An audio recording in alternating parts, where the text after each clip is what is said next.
আসসালামু আলাইকুম। সবাই কেমন আছেন? আশা করি সবাই অনেক ভালো আছেন। এখন আপনাদের সামনে ছোট্ট একটি ভিডিও নিয়ে এসেছি। ভিডিওটি ছোটো হলেও ভিডিওটি অনেক গুরুত্ব। বিষয়টি হচ্ছে ল্যাপটপ বা কম্পিউটারে কিভাবে কিবোর্ড স্ক্রিন অন করে তা আমরা দেখাবো। কথা না বাড়িয়ে আমাদের মূল ভিডিওতে চলে যাই। আমরা প্রথমে ল্যাপটপ বা কম্পিউটার ওপেন করব। ওপেন করার পর আমরা রিফ্রেশ করে নেব।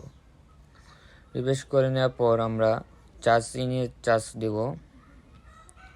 এখানে লিখব অন স্ক্রিন কিবোর্ড।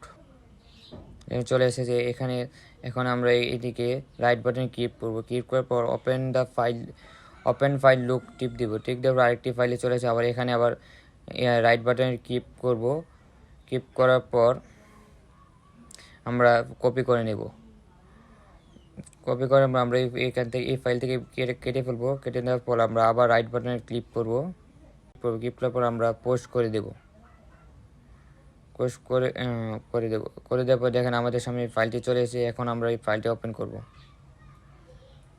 ওপেন করার পর দেখেন আমাদের সামনে ফাইলটি ওপেন হয়ে গেছে। দেখেন আমাদের হিসাবে স্ক্রিন কিবোর্ড চলে এসেছে। আমরা শুধু মাউস দিয়ে এভাবে ল্যাপটপ বা কম্পিউটারে কিবোর্ড ব্যবহার করতে পারবো মাউসের মাধ্যমে।